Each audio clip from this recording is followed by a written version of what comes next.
going on, guys? Sorry about that. About 7 minutes late. Ryan was having technical difficulties. We got it figured out. Got my new shirt on today, John Anthony. My buddy sent it to me. It says, "My rabbit holes have rabbit holes." Black and White Radio. There you go, Johnny. I got your t-shirt on. Talk a little bit about the assault weapons case. We had a briefing schedule that we had to where we filed our motion to reconsider after the judge dismissed our case following the Calkins ruling, and we filed a motion to reconsider that. As you guys know, the state filed a response, and then we filed a reply. Now, the state's response is interesting. I wanted to explain that to you guys, okay? I'm going to spread this out, Ryan. So, yeah, see if people over there in the comment sections start giving me crap about something. That's okay. So anyway, let's talk about what the state's response was to our motion to reconsider and why we should lose. You guys are going to find this interesting, okay? So the question becomes, for our equal protection argument, is are any of these exempt categories of people, are citizens the same as them? Are we what's called similarly situated? Because we have the burden, which is where Calkins fell short, of showing the court that we, in fact, sit in a similar situation as some of these exempt persons, so you're being unfair to us. It makes it's common sense, right? At least from an understanding perspective. Are we the same as them or any of them? Well, one of the things that I've argued all along is before we can say that we're the same, we have to know what they are. So where do they lie as exempt persons? So we understand their position, so then we can say, well, we're the same as them. It's almost like the chicken and the egg, or the horse and the buggy, right? Which one comes first? Well, you can't say that I have to prove that I'm similar to somebody that I don't even know what they are. And all they just say is, oh, the training, right? Well, what freaking training are we even talking about? Because there's nothing in the record that talks about training. And so we filed a motion to reconsider that says, no, Ross, the TRO is not in place. It hasn't been in place for months. We've talked about that a long time ago. Thank you, Tiffany, for pointing that out. So in their response, they talk about what the Supreme Court of Illinois did. So let's talk about what the Supreme Court did when they threw the Calkins case out. There's one case in the federal court out of Connecticut, great state of Connecticut, right? And what it said is talking about whether or not this particular case was dealing with people in law enforcement. People in law enforcement, are they similar to an everyday citizen? And here's what that Connecticut court said. It said, well, if you as a person have a job, and that job means that you have an obligation to protect the public. Okay, so let's just say that a law enforcement officer has an obligation to protect the public, okay? And that's now been stretched to, well, if you're in the Department of Corrections, if you're a prison warden, if you're a Barney Fife mall cop, you are someone that's supposed to protect the public. You with me? And if you've been charged with protecting the public, do you have training with weapons, right? Training with weapons is part of your employment. So the case out in Connecticut, let's talk about that for a second. It was dealing with law enforcement officers who were then, the issue was, well, they have to fight gangs and people, bad guys. And those bad guys usually have bad weapons. Let's say these bad guys got AR-15 platforms, okay? Well, the case in Connecticut said, well, then these law enforcement people have to have the same type of weapons, at least the same or superior to. So they have to have these weapons, AR-15 platforms. Let's say we're willing to accept that, at least for conversation purpose, that if you're in law enforcement and you have been charged with protecting the public, you should have these types of weapons, and again, the training that comes along with it. Okay. Now, so that's what the Supreme Court relied upon when it ruled against Calkins. The problem that exists is that there's nothing that talks about what type of training that there has to be. right? It makes sense to me that if you're going to say that you're in law enforcement or you're Department of Corrections, you're charged with protecting the public, and oh, by the way, you've been trained on these banned weapons, you actually have training with them, then maybe the court was okay with that. I still disagree, but let's at least give them that for conversation. The Supreme Court of Illinois never went into what type of training these people in these exempt categories had because it never came up. Calkins never raised the issue. It's really what is their training, right? So in our motion to reconsider, we raised the argument of, wait a second, these people don't have any training in these banned weapons. We proved that to them. They don't have any training. We got it through a FOIA request from the Edgar County Watchdogs, Kirk Allen, because we haven't been able to do discovery. They don't want us to, okay? And so we said they don't have any training on these things. They got handgun training with a 9mm Glock or something. And in their response, the Attorney General and the governor of our state, for the first time ever, said, well, that doesn't matter because their job is to protect the public. And they have some training. It may not be training on the banned weapons, AR-15 platforms, but there's no requirement that they have to be trained on those. They just have to have some training. I'm like, are you freaking kidding me? Because if you go back into our case, the Attorney General argued on numerous occasions. If you were there, you heard them. Oh, these exempt categories, they have training on all these banned weapons. They know how to store them. They know how to properly handle them. They were making those arguments in our case, not even knowing what they were talking about. And once we've now given enough facts to show that they're wrong, they're taking the position with the court that, oh, they just have to have some kind of training. And they've got this handgun training. It's kind of like a conceal and carry training. And so since they're a public employee charged with protecting the public, and they have any training whatsoever on anything, little handgun, pew, pew, that's enough to mean that they are really superior in nature to an everyday law-abiding citizen. It's absolutely ridiculous, but that's what we're stuck with, okay? And so we've also argued, two things. One, as it relates to the banned weapons, this whole category has no training. And so an everyday law-abiding citizen, they don't have to prove they have training on these banned weapons because they don't have any training on the banned weapons, these prison wardens. And then we also argued, and oh, by the way, we have a bunch of citizens in our case that have conceal and carry licenses that are every bit as trained as these prison wardens. So even, I mean, what does training with a handgun, pew, pew, have to do with the banned weapons? Nothing. The training on a handgun is irrelevant to training on an AR-15 platform. I guarantee you these prison wardens that we're talking about, 22 of them, throw an AR-15 platform in their hand. Say, here you go. Load it. Shoot it. I'd be willing to bet 8 out of 10 of them have no idea even what to do with it. But yet they've been trained in a little pew-pew shooter, and that means that they are superior in nature to a citizen. It is ridiculous. The Connecticut court never said that. The Illinois Supreme Court never said that. The Illinois Supreme Court said, oh, they're a public employee charged with protecting the public, and they've got specialized training. The court never went into specialized training on the actual banned weapons. It seems intuitive that that's obviously the case, but no, the Supreme Court never specifically went there. And so now the Attorney General is saying, well, they just have some training and that's enough. It doesn't have to be training on the banned weapons. So that's what we're going to be arguing about when we have a hearing coming up. And as soon as I have a date, I'll let you know. It's going to be argued in Effingham County. And this is going to be the essence of the argument, is that our case should be allowed to proceed because we've at least brought enough information to the court to show that these prison wardens don't have any training. And I guarantee you, if we get into the law enforcement, that a lot of them don't have training on the AR platforms either because it's not required. Some of them do, many of them don't.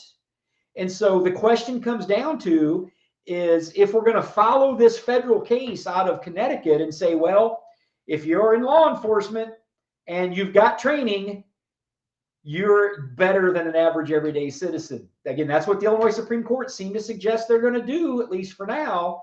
But the question still becomes training in what? Can't be training in any low weapon you want.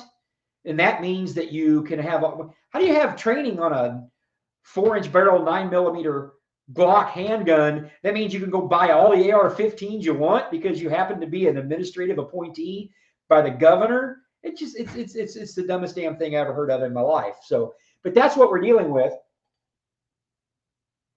Is the Attorney General's office is now backpedaling because we were able to garner a little bit of information by clawing at it to show that these people don't have any training, and they're saying, well, they don't have to have training in those types of guns. The court never said that they do. That's where we're at, okay? So let me see here. There's all kinds of stuff scrolling over. The issue of the registration, you guys, I get messages from you. We got to have a definitive answer. Guess what, guys? There's no definitive answer to that. There's no history. I know the Illinois State Police.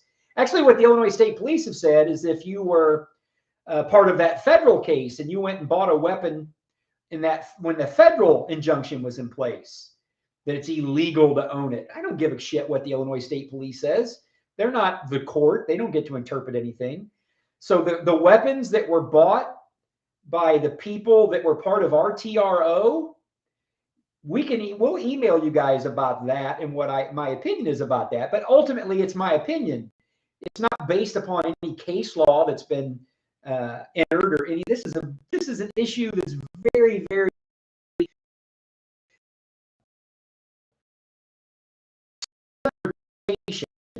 place said you could go, but something is going to say. They're going to say whatever.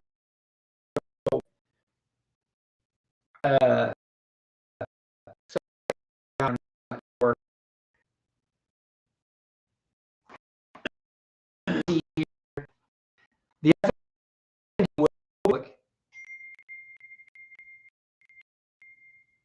censoring me. That's funny.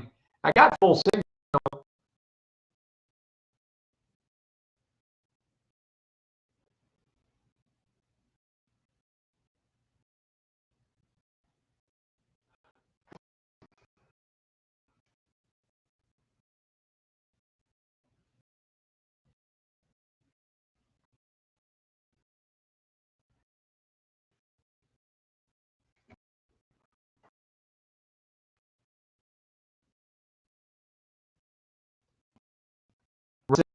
The reading phone.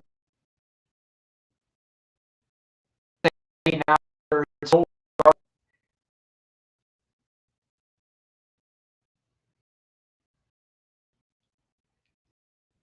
JB Vegas setting up my antenna.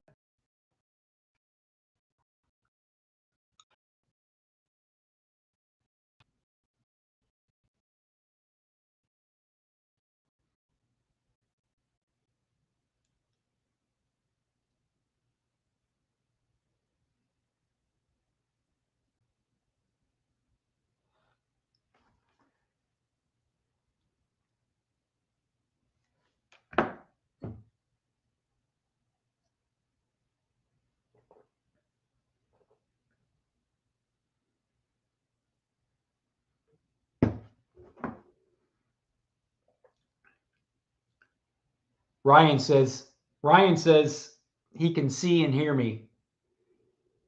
I'm not sure how far behind it is. Can you guys still, like I said, it's perfect on my side. I got full signal and everything. You are back. Okay. Not a million of you, just one or two. Where did you lose me at?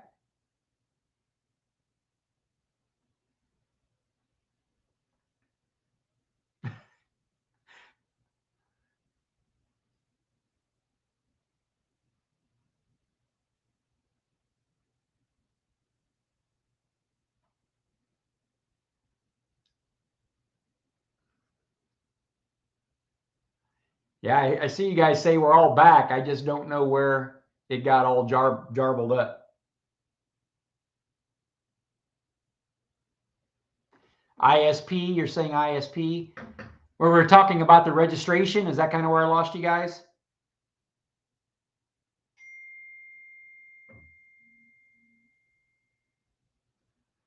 Well, crap. Julie says she lost me over 5 minutes ago. Julie Austin.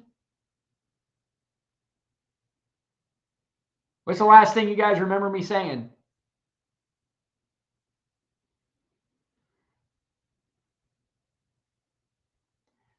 Oh, Frank. Who's that, Frank?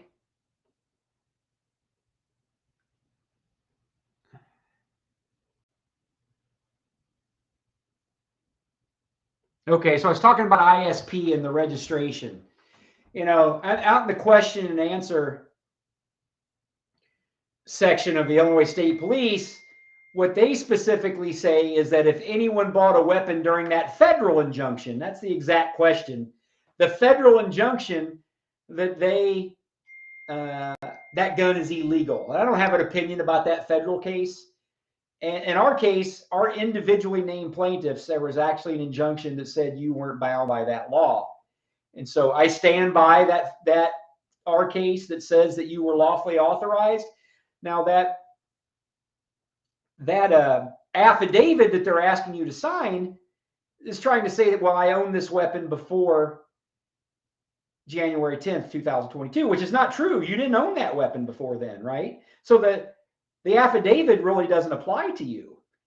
And you know, I don't know how anyone could sign that affidavit if they purchased a weapon during our injunction period, because it doesn't apply. You know, to say that weapon was procured illegally, that's a whole nother conversation, because there was a lawful court order that said that you were able to buy that. So we can deal with that on an individual basis with our clients if it comes up, you know. But for people trying to say, well, we need a definitive answer, there is no definitive answer to that question, okay? There's no definitive answer to that question at all. It's brand new. But that affidavit that says I own this weapon before January 10th, it's not true. But your name is individually named on a lawsuit where there was an injunction in place that said that the law banning you to purchase doesn't apply to you. Just keep that and hang on to it, okay? Somebody's like, why would anyone register anyway? That's up to you. I mean, I'm not going to give anybody legal advice on that registry whatsoever. There's a law that says you're supposed to be registered, right? You can read the law for yourself. I'm not advising anyone. I've never given anyone any advice on what to do with that registry. That's up to you. And as a lawyer, I'm not going to give an opinion.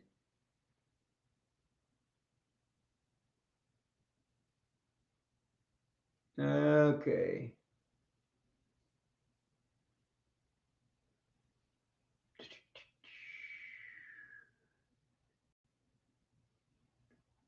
All right, let's see if I got any couple questions, guys. So just remember, the state's trying to play this argument of, well, those exempt is public and training.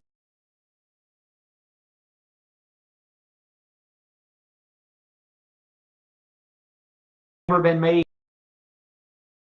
See what the courts think about.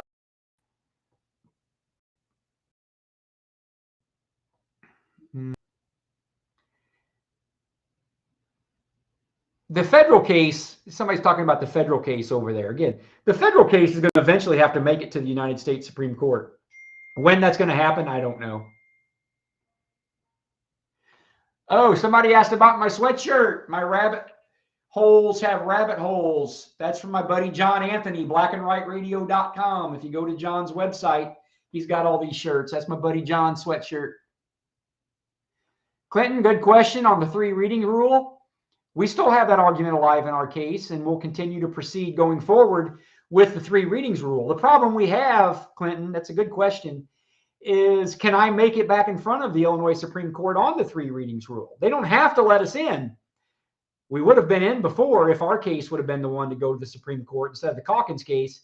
When Calkins took his case to the Supreme Court, he didn't even take the 3 readings rule argument with him. He left it off, ridiculously left it off.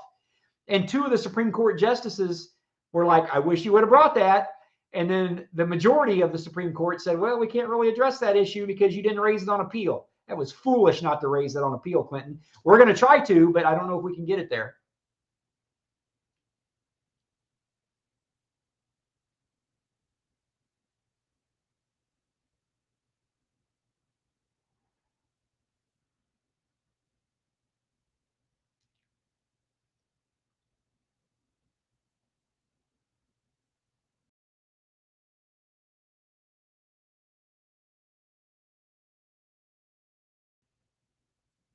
there's a hypothetical. Steve says, so when they ban everything for the current protected class, what is our argument going to be then?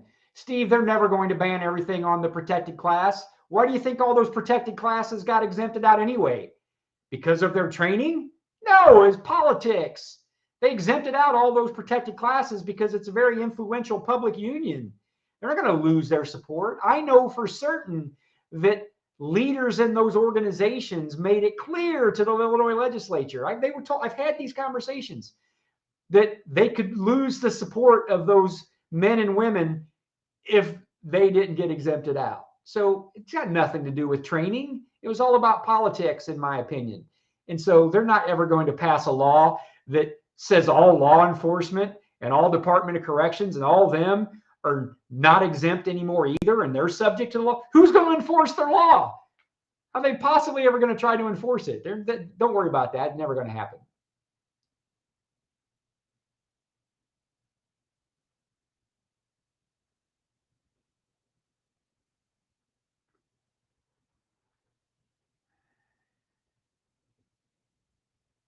Somebody says, will the vagueness case get traction? It could.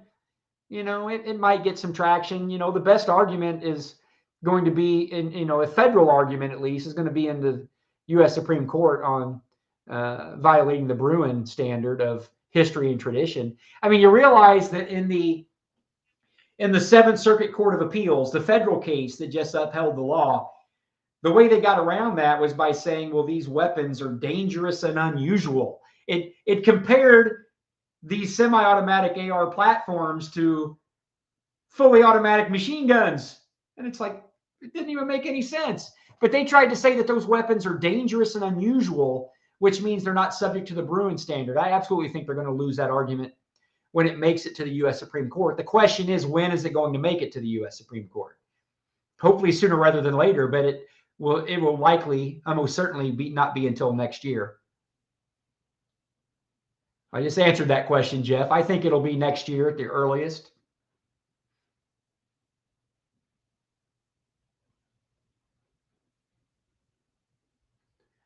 Kathy says about our request to reconsider, Kathy, is with the state court. It's not with the Illinois Supreme Court. It's with the state court. And if they deny our request to reconsider in the state court, then we go to the appellate court in Mount Vernon and so on. So it's not the Supreme Court that hears our request to reconsider. It's the state court.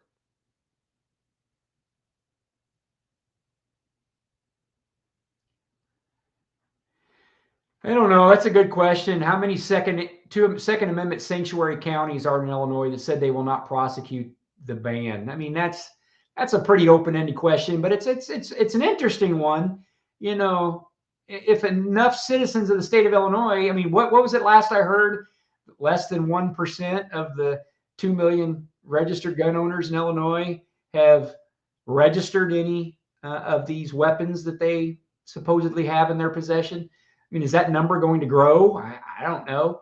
But what are they going to do? I mean, if state's attorneys across the state don't prosecute, does the attorney general think he's going to come in and start prosecuting citizens in some fashion? I mean, I don't even know how they're going to enforce that, to be honest with you, but it's yet to be seen.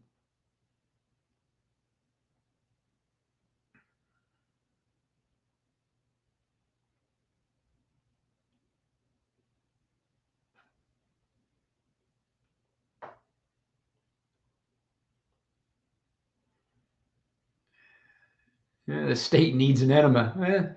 State needs the citizens to elect different representatives. That's for certain.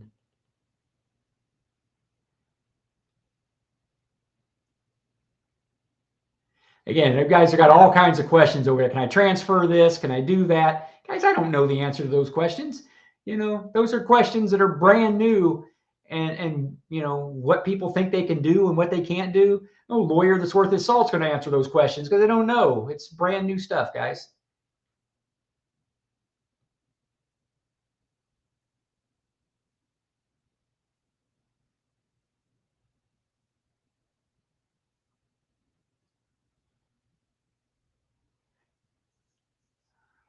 Okay, I register my lightsaber, Vernon says. I don't know, Vernon. All right, guys, I think that's about it. As soon as I know the date for our argument. We'll let you guys know, and I'll publish it online. We'll send an email. I'll put it on social media. You know, whoever wants to come, again, it's your case. Encourage you to come and listen. You know what the arguments are going to be that I'm going to make. Our arguments have never been a secret. We've been trying to make them since day one. And sadly, you know, an overambitious politician got in our way, or I don't think we'd be sitting where we're sitting today, guys. But I can't control that. I apologize. Cancel your AOL account and get fiber next call. That's funny, Kyle. Yeah.